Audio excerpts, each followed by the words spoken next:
الحمد لله رب العالمين والصلاة والسلام على سيد المرسلين أما بعد فأعوذ بالله من الشيطان الرجيم بسم الله الرحمن الرحيم صلوا على الحبيب صلى الله تعالى على محمد وعلى آله وصحبه وبارك وسلم۔ رب کریم نے قرآن پاک کے تیسرے سپارے میں ارشاد فرمایا مثل الذین ينفقون فی سبیل اللہ، وہ کہ جو اللہ کی راہ میں خرچ کرتے ہیں ان کی مثال کمثل حبۃ، ایک بیج کی طرح ہے، انبتت سبع سنابل، جو 7 خوشے اگاتا ہے، یعنی کہ اس بیج سے درخت اگتا ہے، پودا اگتا ہے اور اس پر 7 خوشے لگتے ہیں۔ فی کل سنبلۃ 100 حبہ، پھر ان میں سے ہر ایک خوشے پر 100 حبہ 100 دانے لگتے ہیں، یعنی کہ ایک کے بدلے رب کریم اس کو 700 گنا عطا فرماتا ہے۔ تو ایک کے بدلے 700 گنا رب کریم عطا فرماتا ہے اس کو کہ جو اللہ کی راہ میں خرچ کرنے والا ہو۔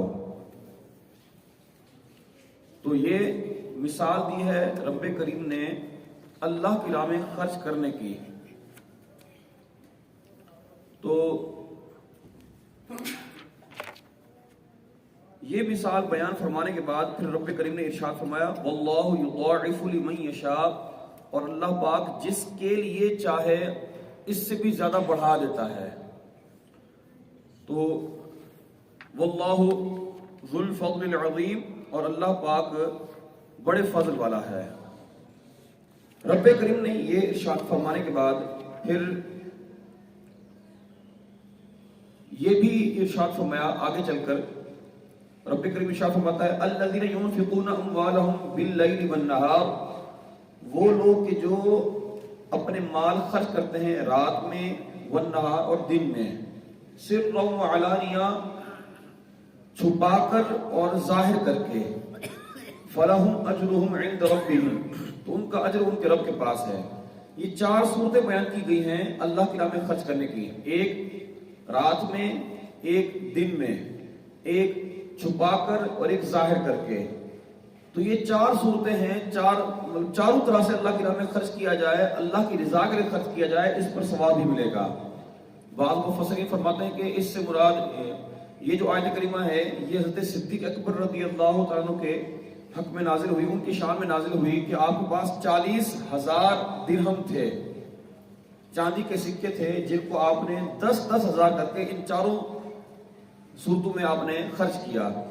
اور بعض مفسرین کہتے ہیں کہ اس سے یہ جو آیت کریمہ ہے یہ حضرت مولا علی رضی اللہ عنہ کی شان میں نازل ہوئی کہ آپ کے پاس صرف 4 دینار تھے، 4 سونے کے سکے تھے، اور آپ نے ان کو ان 4 صورتوں میں خرچ کیا، رات میں بھی، دن میں بھی، چھپا کر بھی اور ظاہر کر کے بھی۔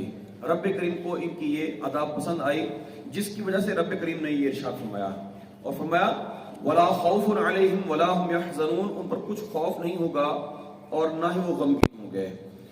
یہ فرمانے کے بعد اگلی آیت کریمہ میں رب کریم نے ارشاد فرمایا ایک طرف یہ لوگ ہو گئے جو اللہ کی راہ میں خرچ کرتے ہیں، اور دوسری طرف فرمایا الذین یأکلون الربا لا یقومون الا کما یقوم الذی یتخبطہ الشیطان من المس، وہ لوگ جو سود کھاتے ہیں وہ قیامت کے دن کھڑے نہیں ہوں گے مگر اس طرح سے کہ جیسے وہ شخص کے جس کو آسیب نے چھو کر پاگل بنا دیا ہو، یہ کہ آسیب جس کو چھو جائے، جس پر آسیب کا اثر آ جائے اور اس کی وجہ سے وہ پاگل ہو جاتا ہے، یہ سود کھانے والے کل قیامت کے دن ایسی حالت میں ہوں گے۔ ذالک بانہم قالوا انما البیع مثل الربا، اب یہ جو سزا ان کو مل رہی ہے رب کریم فرماتا ہے یہ اس وجہ سے ہے کہ یہ تو صرف ایک غلط ہے کہ یہ جو بیع ہے، خرید و فروخت ہے، تجارت ہے، یہ تو مثل الربا، یہ سود ہی کی طرح ہے، یعنی کہ وہ سود اور تجارت کو ایک جیسی صورت قرار دے کر سود کھاتے تھے اور کہتے تھے یہ ہماری تجارت ہے، یہ ہمارا کاروبار ہے. اس کے جائز ہونے کے حوالے سے ایک طرح سے وہ دلیل اپنی پیش کرتے تھے، عقلی دلیل پیش کرتے تھے. لیکن رب کریم فرماتا ہے وَأَحَلَّ اللَّهُ الْبَيْعَ وَحَرَّمَ الرِّبَا. رب کریم نے تجارت کو حلال فرمایا ہے اور سود کو حرام فرمایا ہے. اب یہ بظاہر دیکھا جائے تو تجارت اور سود میں تھوڑا سا فرق ہوتا ہے، کوئی زیادہ فرق نہیں ہوتا. اس میں بھی منافع مل رہا ہوتا ہے، اس میں بھی منافع مل رہا ہوتا ہے.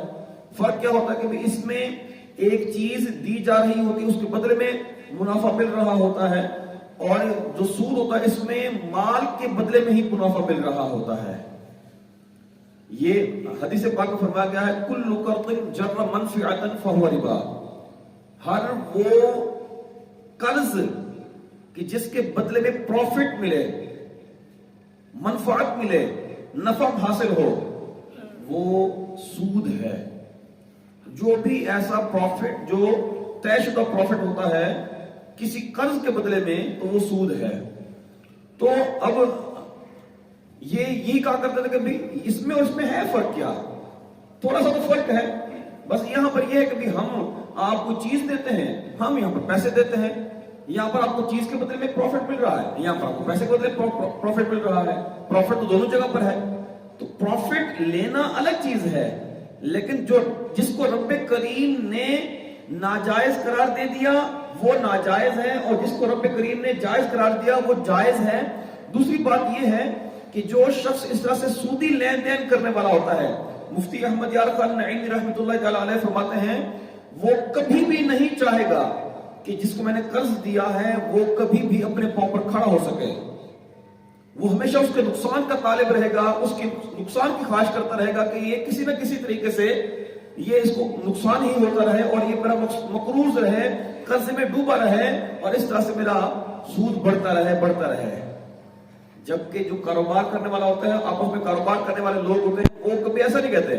وہ کہتا ہے کہ یہ بھی بڑھے میں بھی بڑھوں، یہ بھی ترقی کرے میں بھی ترقی کروں. تو رب کریم نے جس چیز کو حلال فرمایا ہے اس میں برکت ہے، اور جس کو حرام فرمایا ہے اس میں خسارہ ہی خسارہ ہے. پھر میں نے جو پچھلی 2 آیات پڑھی جس میں اللہ کی راہ میں خرچ کرنے کا ارشاد فرمایا گیا،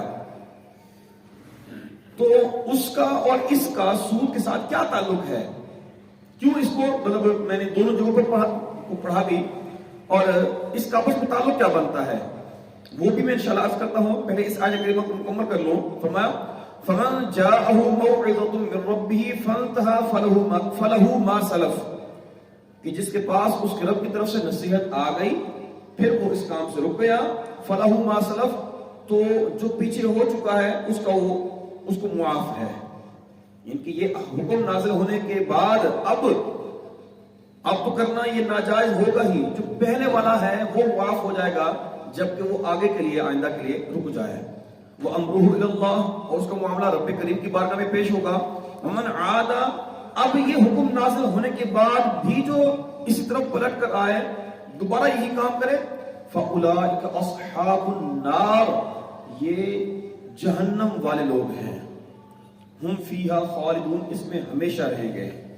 رب کریم فرماتا ہے یمحق اللہ الربا ویربی الصدقات، رب کریم سود کو مٹاتا ہے اور صدقات کو بڑھاتا ہے. سود کو مٹاتا ہے، صدقات.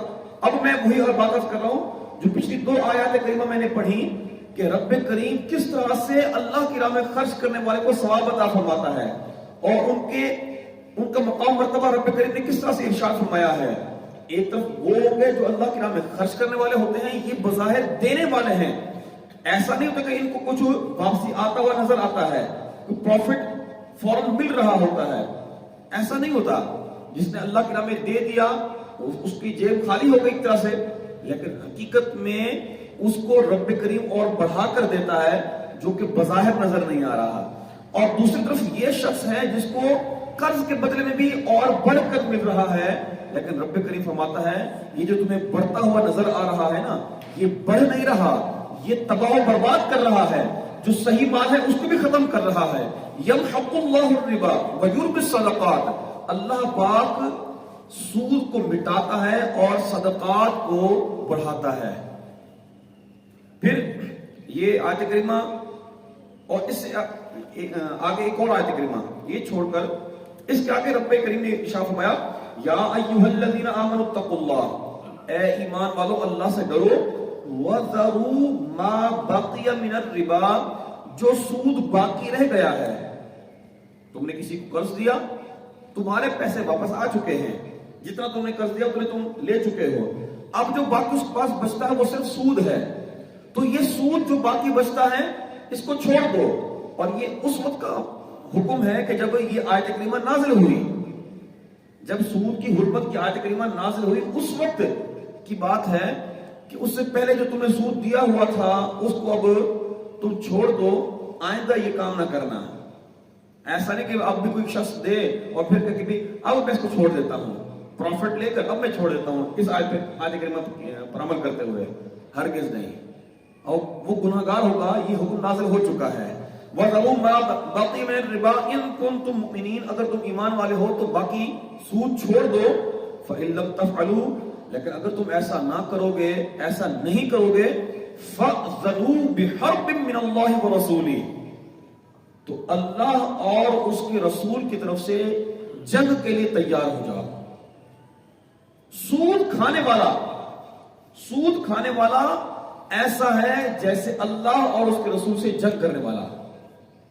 صحابہ کرام علیہ رضوان میں یہ معاملات چلتے تھے، یہ معاملات ہوتے تھے. پہلے جب یہ حکم نازل نہیں ہوا تھا تو وہ اس طرح سے لین دین کرتے تھے، لیکن جب یہ آیت کریمہ نازل ہوئی نا تو ان سب نے اپنے ہاتھ کھڑے کر لیے. اللہ سے جنگ کرنے کی کس میں تاب ہے؟ اللہ سے جنگ کون کر سکتا ہے؟ ہمارے اندر یہ طاقت نہیں ہے. لہٰذا انہوں نے جو کچھ جیسے تھا جہاں تھا ایک طرح سے صرف اپنا ذاتی مال جو دیا ہوا تھا، جو ذاتی قرض تھا، صرف وہی واپس لیا. مزید جو پروفٹ لینا تھا وہ سب چھوڑ دیا. یہ ہوتی ہے فرما برداری. جیسے ہی حکم نازل ہوا سب کچھ چھوڑ دیا. لیکن ہم عجیب مسلمان ہیں کہ اب بھی وہی کام کر رہے ہیں. اتنا عرصہ ہو چکا، قرآن میں احکام نازل ہو چکے، رب کریم نے واضح فرما دیا فَأْذَنُوا بِحَرْبٍ مِّنَ اللَّهِ وَرَسُولِهِ، اگر تم نے سود لینا دینا نہ چھوڑا، اللہ اور اس کے رسول سے جنگ کے لیے تیار ہو جاؤ. کیا آپ نے غور کر کے دیکھ لیجئے، کیا آپ نے کبھی کسی ایسے شخص کو بڑھتے ہوئے دیکھا جو سود کا کام کرتا ہو؟ کبھی نہیں دیکھا ہوگا. اچھا آپ کو بظاہر وہ بڑھ رہا ہوگا، یہ نظر آ رہا ہوگا، لیکن تھوڑا سا اس کو ہلکا سا بھی ٹٹول کر دیکھیں، چھان کر دیکھیں، اندر کی تفتیش کر کے دیکھیں نا، آپ کو پتہ چلے گا کہ یہ کتنا مقروض ہو چکا ہے. جو سود کا لین دین کرنے والا ہے اندر سے کتنا وہ کھوکھلا ہو چکا ہوتا ہے. کیونکہ یمحق اللہ الربا، اللہ پاک سود کو مٹاتا ہے. یہ مٹنے والی چیز ہے، سب کو تباہ برباد کر کے رکھ دے گی. یہ پوری کی پوری معیشت کو تباہ کرنے والی چیز ہے. آج دیکھیں دنیا کے بڑے بڑے ممالک جو یہ سارے کام کرتے تھے، بینکنگ کا یہ بڑا بڑا نظام جو جنہوں نے چلایا، آج سارے کے سارے لوگ اسی طرف آ رہے ہیں کہ سودی نظام ختم کیا جائے. صرف مسلمان ممالک نہیں، غیر مسلم ممالک بھی سب سر جوڑ کر اسی کام میں لگے ہوئے ہیں کہ بھی کسی طرح سے یہ نظام ختم ہو جائے. اس نے تو معیشت کو تباہ کر کے رکھ دیا ہے. قرضوں پر قرضے چڑھ رہے ہیں، کسی کو کوئی ترقی نہیں مل رہی. یہی ہمارا حال ہے. تو جو سودی لین دین کرنے والا ہوتا ہے وہ کبھی بھی ترقی کی طرف نہیں جاتا. اور اس کا عذاب دیکھیے، اس کے حوالے سے حدیث پاک میں ہے، ابن ماجہ شریف کی حدیث پاک ہے، میرے آقا صلی اللہ تعالی علیہ وسلم ارشاد فرماتے ہیں سود 70 گناہوں کا مجموعہ ہے. 70 گناہوں مطلب ہے کہ 70 گناہ مل کر اتنا بڑا گناہ، جتنے وہ بڑا گناہ ہوں گے، وہ 70 گناہ مل کر ایک گناہ جتنا بڑا ہوں گے، تو ان میں سے جو سب سے ہلکا گناہ ہے، ان 70 گناہوں میں سے سب سے ہلکا گناہ یہ کہ بندہ اپنی والدہ کے ساتھ زنا کرے. بندے کو ہوش کے ناخن لینے چاہیے، سوچنا چاہیے یار اتنا بڑا گناہ ہے یہ کہ اس میں سے سب سے ہلکی چیز یہ ہو تو اس سے بڑی چیز کیا ہوگی. ہمارے ہاں بہت ساری ایسی چیزیں پائی جاتی ہیں، بہت ساری ایسی صورتیں پائی جاتی ہیں جو چل رہی ہیں. بیمہ پالیسی ہمارے ہاں چل رہی ہے، حالانکہ یہ سودی لین دین ہے، جائز نہیں ہے۔ جو چیزوں کا بیمہ کرتے ہیں یا زندگی کا بیمہ کرتے ہیں، انشورنس کرواتے ہیں، کرواتے ہیں، یہ سودی لین دین ہے، یہ جائز نہیں ہے۔ اسی طرح سے ایک چھوٹی سی چیز ہے لیکن ہماری اس طرف توجہ نہیں ہوتی، موبائل میں اکاؤنٹ کھولتے ہیں کمپنی کی طرف سے، بھئی آپ سم پر اپنا اکاؤنٹ کھلوائیں، اس میں پیسے رکھیں گے تو کیا ہوگا، اس پہ آپ کو روزانہ اتنے فری منٹ ملیں گے، اتنے ایس ایم ایس ملیں گے، اتنے ایم بیز ملیں گے۔ یہ سود ہے، کیونکہ جو ہم ان کو دیتے ہیں نا، یہ جو اکاؤنٹ پہ بیلنس رکھواتے ہیں، یہ اکاؤنٹ میں جو رکھا ہوا بیلنس ہے یہ قرض ہے، اور اس قرض کے بدلے میں ہمیں پروفٹ مل رہا ہے۔ اور حدیث پاک میں یہی فرما گیا ہے، کل قرض جر منفعۃ فہو ربا، ہر وہ قرض جس کے بدلے میں طے شدہ منافع آئے وہ سود ہے۔ تو یہ سود کی صورت ہے جس سے ہمیں بچنا چاہیے۔ اور بھی کئی صورتیں ایسی ہوتی ہیں جن کے بارے میں ہمیں معلومات نہیں ہوتی، تو سب سے اہم بات وہی ہے جو میں نے پہلے دن عرض کی ہے کہ معلومات حاصل کیا کریں، علم حاصل کریں گے تو ان چیزوں سے بچیں گے، اگر اس طرح سے نہیں کریں گے تو پھر کئی گناہ ہوتے رہیں گے اور ہم کہیں گے کہ ہم تو اچھے کام کر رہے ہیں، جبکہ ہم گناہ میں مبتلا ہوتے ہیں۔ بنیادی وجہ یہی ہوتی ہے کہ معلومات نہیں ہوتی۔ اللہ پاک ہم سب کو عمل کرنے کی توفیق نصیب فرمائے، آمین بجاہ النبی الامین صلی اللہ علیہ وسلم۔